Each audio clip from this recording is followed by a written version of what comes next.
Hi, I'm Dr. Joseph Jacobs. If you're dealing with bloating, brain fog, or fatigue, your gut might be the hidden source of the problem. Today, I'm sharing 5 powerful foods that can begin healing your gut naturally and immediately. Let's get right into it.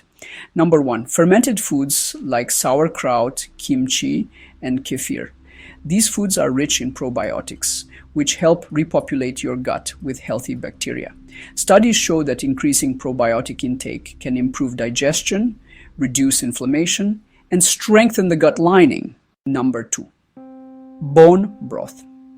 It's rich in collagen, glutamine, and amino acids that help repair the gut lining and soothe inflammation. Clinical studies show glutamine found in bone broth supports intestinal barrier function, especially in people with leaky gut. Number 3, leafy greens. Spinach, kale, and arugula are packed with fiber and plant compounds that feed beneficial gut bacteria. Research shows these fibers boost microbiome diversity, which is essential for a healthy immune system and digestion. Number 4, chia seeds and flax seeds. They are loaded with prebiotic fiber, fuel for your probiotics. These tiny seeds also help regulate bowel movements and reduce gut inflammation. Number 5, garlic and onions. These are natural prebiotics helping beneficial bacteria thrive while suppressing harmful microbes.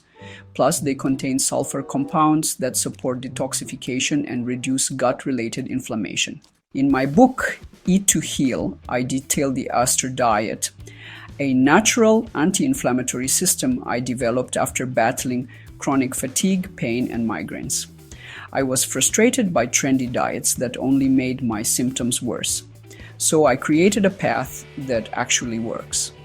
The ASTR diet helps reduce gut inflammation, restore balance, and support long-term healing.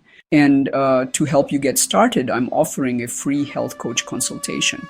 You'll get personalized guidance to apply the Aster diet to your gut health and overall wellness. Click the link below to grab your copy of Eat to Heal and claim your free consultation today.